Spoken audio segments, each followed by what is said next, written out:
Hey everyone, it's Dan from Random Media Guys. So I'm having trouble sleeping, so I decided to just a few things last night. So if you guys have noticed, I set up my sweet mobile mic now. I am running my pop filter, so when I talk, the, the D's and the P's don't mix them. But my reason why I wanted to skip is I had an interesting concept. I kind of fashion sometimes myself as Foster. I know every fucking guy who's down in college sleeps up as Foster, but I just see the world, and I always thought we need to be constant balance. I know that sounds weird, it sounds very zen or crazy, but I've heard realize my big trouble for people is the lack of balance. And I'm not going into the whole, you're believing in, you know, mystical stuff. I'm talking about like religion. Now,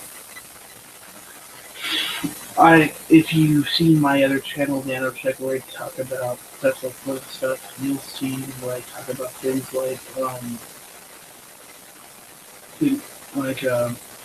Christianism and SJWs, where basically just kind of respond to those. But I was thinking at some point, because of this stuff, that my big problem, especially with the SJWs, is they have kind of a lack of balance. I know it sounds kind of weird, kind of thing, but my problem is that they're trying to put so much energy at one side that they're throwing kind of the world out of order.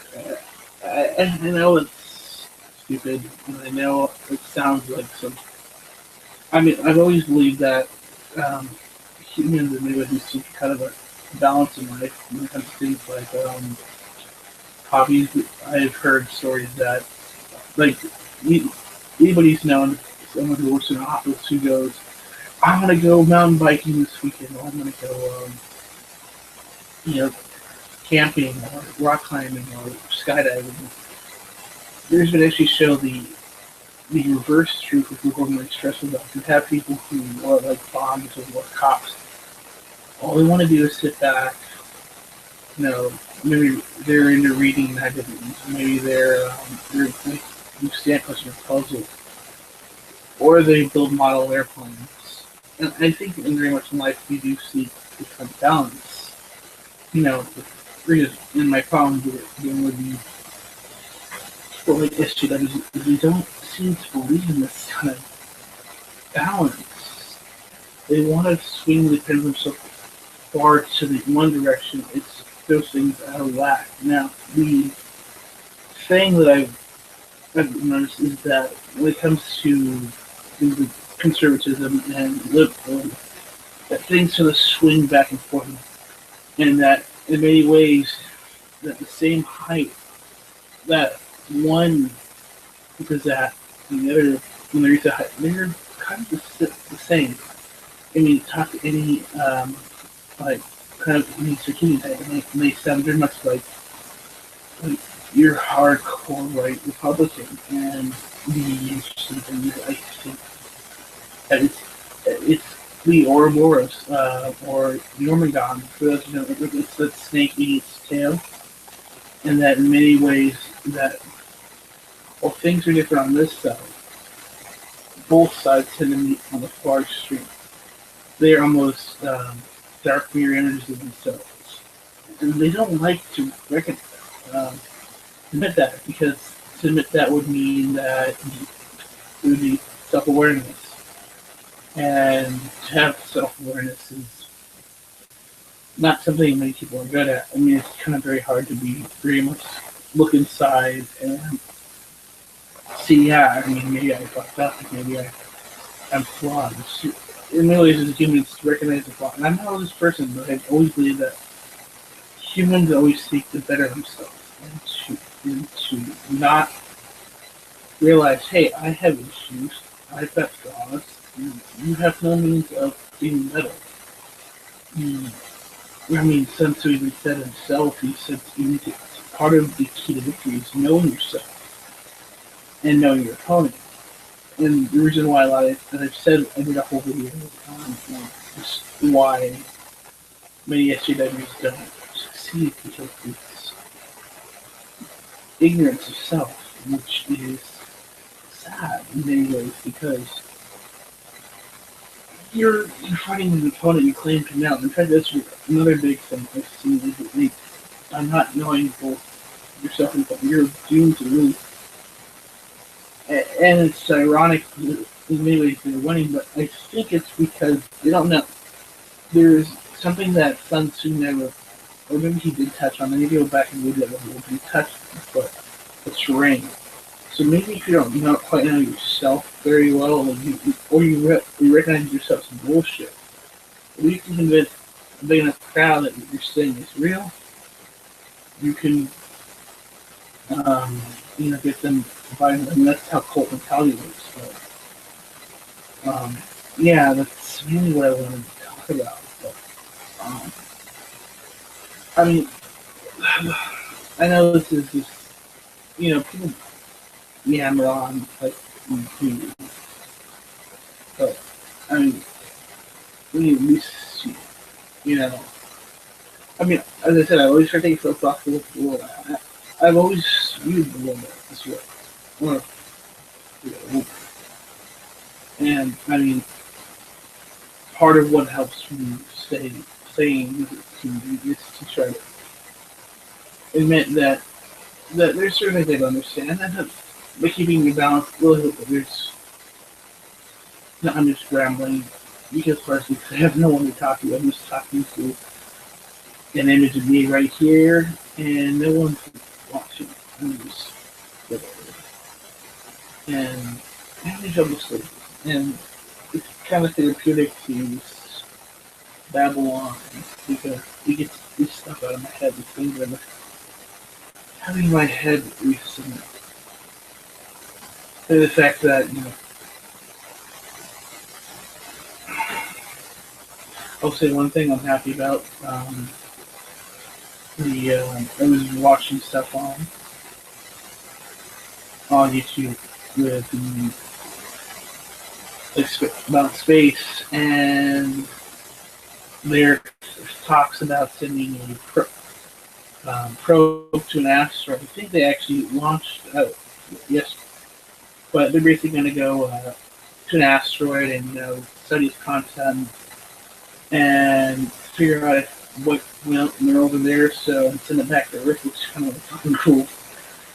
But what's interesting with it is that the European Space Agency planning to send robots up on the moon with 3D printers to help analyze some of the technology. So they're going to send robots on the moon and they're going to pay Earth, but the European Space Agency does send robots with 3D printers to basically build lunar shelters. And it's kind of crazy because I was going to have it would be cool if they were back at the moon, because my dad grew up in the year of Apollo, and all we got to see when I was growing up was people going up and down space, and it kind of got boring. It's so boring that nobody talks about it. It's just like, oh, look, it's like a quick bite of news. Oh, and Discovery launched out today. Well, I remember that kind of stuff. But I'm really happy to see the fact that we're on that. I mean, you have SpaceX, you have a lot of the other groups saying that, hey, we need to meet, and I think in many ways it actually would be a good thing to maybe would help alleviate some of the population, but maybe even cool stuff like that. I know that for humans, people want to hear this, but we do thrive in conflict. Just things of conflict theory, where it postulates that a civilization or culture benefits from conflict. Too much conflict, or conflict's too strong.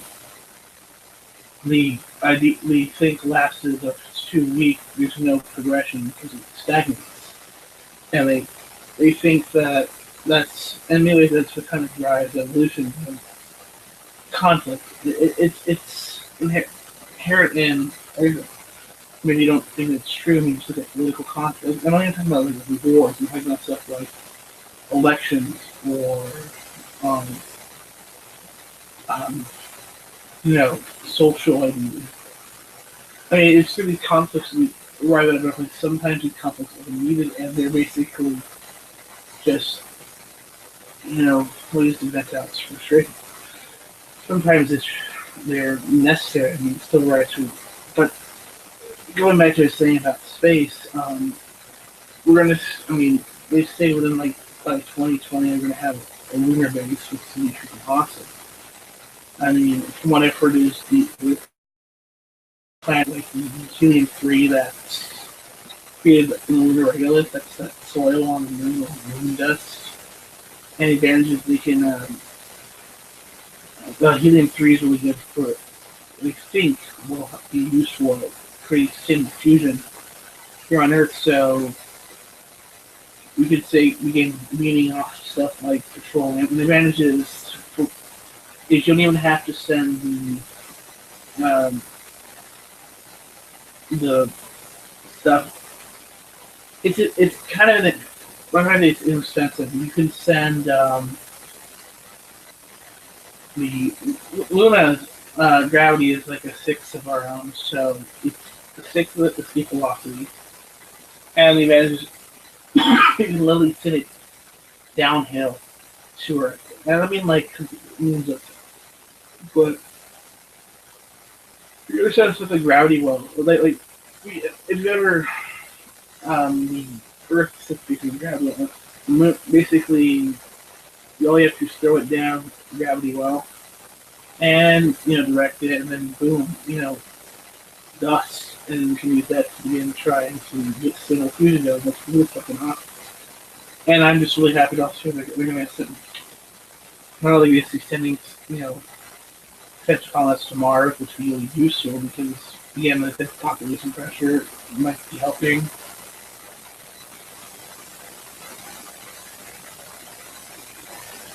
But it would, me as a species, we need to not think of that. I would be happy that by the time I'm like 70, there's like a million people or so living off the world. And there's also talks about, it's actually really cool, capturing asteroids and basically harvest them. I was recently reading a book, which I should do for my book report on their idea. I actually planned it, but I kept talking so long. Each book ends up being a 20 or 30-minute report, so that you can just so long. But imagine those same 3D robot printer or 3D printing robots sent to an asteroid near Earth, capturing it and basically turning there's actually like body carbon, and it captures it and basically creates like a spider, kind of a spider thing of like carbon nanotubes. Basically, you get a space elevator. So, I mean, that's something pretty badass because what I'm learning is that you really it cuts the cost of sending supplies up and down from space, and right now it's like I think it's like a couple hundred, a few like 10,000 or tens of thousands to send 1 pound. I think so it's about 100 or so, or maybe like a few bucks. So it would make mass transit the solar system a lot cheaper. It would also be kind of cool because I've seen if you put the space elevator, you could literally run like solar panels out as ballast, and you could charge the freaking where let's say you put it in like Ecuador, and whatever at the bottom of the elevator, you're going to obviously have a town spring up, and that's going to become a big boom town and a big center of commerce. Another thing is because we cheaper, you're also, which is kind of cool, is because the Earth's rotating, because the things just keep order. So like, if you've ever taken like you were a kid, and you had like a jump rope and you're spinning it around you like this. Imagine if you had something attached to it and then just released. It benefits you, so it doesn't get ripped from. It gives it an extra kick, so it saves on energy for going out to like Mars and Titan and Ganymede and Europa. It'd be kind of cool to see that. I'm waiting for that kind of stuff, but I'm I'm really hoping we I mean it's kind of cool. We've had a lot of cool. It's, oh, oh, not being tired. We had for instance, look at the camera. I'm really have the entire studio all of my hands. What it costs me, plus my computer, plus my mic and my camera and my two monitors. It's like what, like 2,000. In order before you could do that back in the day, I've heard that it would cost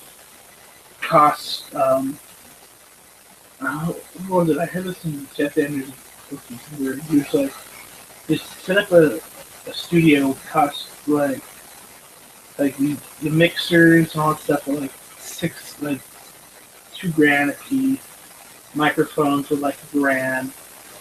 The stuff the radio tower was like $100,000 plus the power and license from the SEC. But now I can do all this stuff, and you're hearing my voice from my spare bedroom. Stefan needs to get.